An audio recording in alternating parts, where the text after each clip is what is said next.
Okay, are you done talking? Yeah. Done talking? Yeah. Wow! Nice.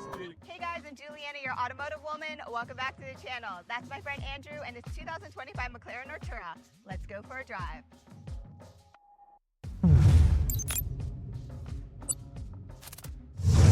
So Andrew, before I ask you why you purchased the McLaren Artura as your first supercar over Ferrari and Lamborghini, because this by all means is not your first high performance car, tell me about this spec.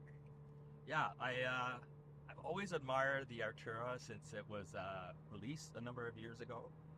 I admire its innovation, its design, the fact that it's a hybrid. It's also a green vehicle in Ontario, so you can drive it all electric, or you can put it in the sport and have a spirited drive. And I just love the technology, right? And the batteries really fills in all the gaps the engine have. Like if there's turbo lag, the electric motor fills it in, right? In this particular car in 2025 have a new feature, they call it pre-filled gearbox. And so they're pre-filling by 25% your next gear so that the shifts are actually smoother. And so I can switch modes so that the shift's hard, like it smashes your back, or it could be totally smooth on the track and give you like the lower gears or the higher gears without feeling a lot of backlash, and so it lets you focus on the drive. That's pretty cool. So you mentioned, first update for 2025. Also, horsepower increased to 690 now as well, Yeah. but the torque is still the same at 530. Yeah, and I heard that you could get like older McLaren Artura owners can go back to the dealer and they can get their computers updated to 690 too. Okay, So, cool. And it doesn't matter. Also, the Spider was new, so it doesn't matter if you went with this hardtop or the Spider. It's the same 3-liter twin turbocharged V6 hybrid system, 8-speed auto. Same all the way across. Yeah, it's the same. Yep. Okay, Yep. so that electric power, how is your all-electric range? Yeah, it gets 30 kilometers on all electric range, and actually by the book, the spec shows that this car can get 60 miles to the gallon, right? So, but I like having too much fun, so I haven't got quite that yet. but it's a green vehicle, so like that's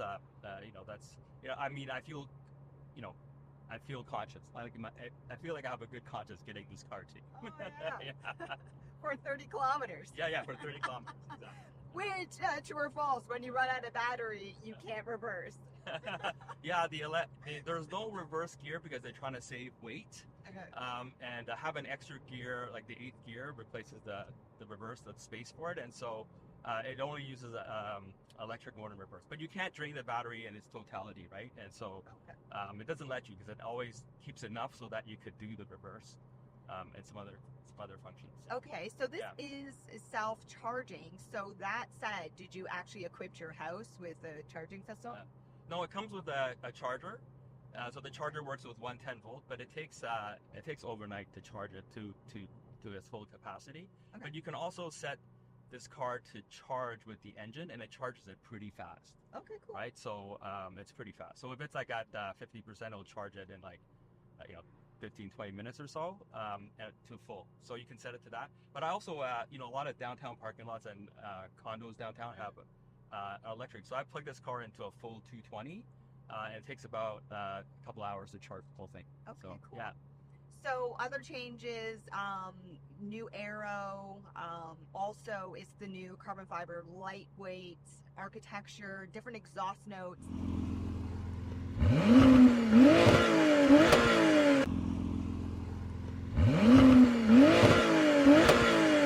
I say that because you enjoy your spirited drive. You drive every single day, but you also do track days. So what's the difference between your daily driving modes and your track modes? Yeah.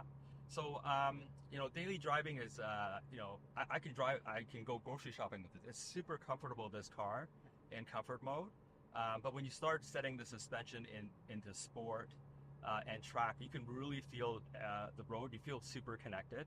And I'm a sim racer too, so when you point the wheel, it goes to where you point it. So it's a very pointy car, like it's super pointed. Like you turn the wheel, it goes exactly where you tell it to go, and you can feel the road underneath you. So it's super responsive, and it makes the driving experience, truly amazing.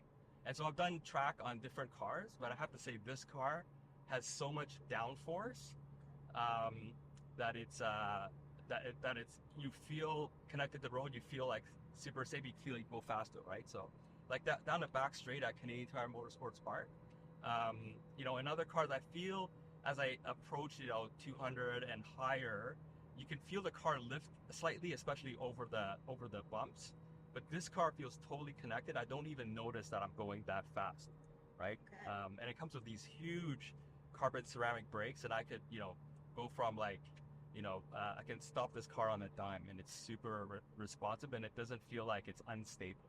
Yeah, no, well said. Even when we started, I was, we're going in traffic, and I was like, oh, wow, it takes some getting used to, right? Is that the same on the track? Obviously, it takes some getting used to, right? Yeah. Does that change as the brakes get hotter as well?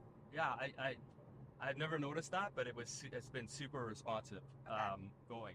The only thing about this car is when you're tracking, it doesn't actually have a park, and so and when you turn the car off, it automatically engages the parking brake, because that's the only way to stop it. Okay. And so you have to be careful, not to when you push the start-stop button, if you hold down the parking brake button, it will not engage the parking brake, and you have to put tire tracks down, right? So it's like a real race car. So yeah, because you don't want the brakes to seize after the brakes get super hot, right? So okay, yeah. Cool. Tell me about those things that you don't like so far about it. Yeah. There isn't a lot I don't like about it. I think they could have better software developers for McLaren, because there's some weird stuff going on with the software sometimes. Like if you have the 360 camera on, this was a kind of a pet peeve. Like there's a big black box around the car, because you can see the car from a bird's eye view, right? Okay. And there's a big block. And I feel like that's a simple math formula, but that I should provide to McLaren on how to mask the black box from the car, so you can actually see the pavement and other road lines, because it's actually blocking it. Anyway, so there's like a pet peeve like that. It's really not a big deal. Yeah. But what I really enjoy about this car is how it handles it. The Spirited Drive track days is really game changing, and I already beat my fastest time on a warm-up lap with this car, so Come on. it was, Wow. I took an instructor on it. He was a race car driver, and he goes, wow, this is a beast. Yeah. I never thought this little green vehicle that's a plug-in hybrid could do that. So He wasn't as good as me, right? yeah, no, he's not as good as you, for sure. You taught me everything I know. Exactly. Yeah. Ballerina hands. Ballerina hands, and if I do good, you punch me in the arm. So So that said, do you actually use the paddle shifters or anything? yeah, I can use the paddle shifters, and it's in sport mode. If you use the paddle shifter, it really gives a shift feel. You can feel the engine mounts give you a good driving experience on the ship, so it's fun. Okay, so that last question. Why did you purchase this over Ferrari and Lamborghini? I have to say it's the innovation in this car that wasn't as obvious to me in a Ferrari or a Lamborghini. It's the stuff like the hybrid drivetrain, getting 690 horsepower out. The exterior design, I really love it. If you look at the floor of this car, it has aero on the floor, so I think that's really cool. And also I was inspired, I think when Danny Ricciardo was racing for McLaren, he did a commercial with this car, and that was cool. And now, like when Lando and Oscar Piastri win, like they're pulling up at the McLaren Technology Center in these cars, to celebrate with the rest of the team. So, there's a big part of it. It's a cool brand as well. So. Yeah, well said. Yeah. Hey man, congratulations on being one of the first, 2025. Yeah, one of the first. Boom. And this one is a Belize Blue. And apparently this is the first Belize Blue in Ontario, as far as I know, in the McLaren Artura. So. You fancy. We just go tell people how much you paid. Yeah. No. It took you 3 months to get insurance for it.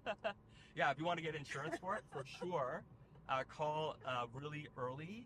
And I did have a difficult time, just getting a quote for this car. But I think a larger insurance company, if you insure all your other stuff, like your other cars in your home, and you can get this car insured, no problem. But they do have to look up what is a McLaren and so forth, because it's not something that's very common. Really? Okay, are you done talking? Yeah. Done talking? Yeah. Wow! Nice, way to go. Amazing!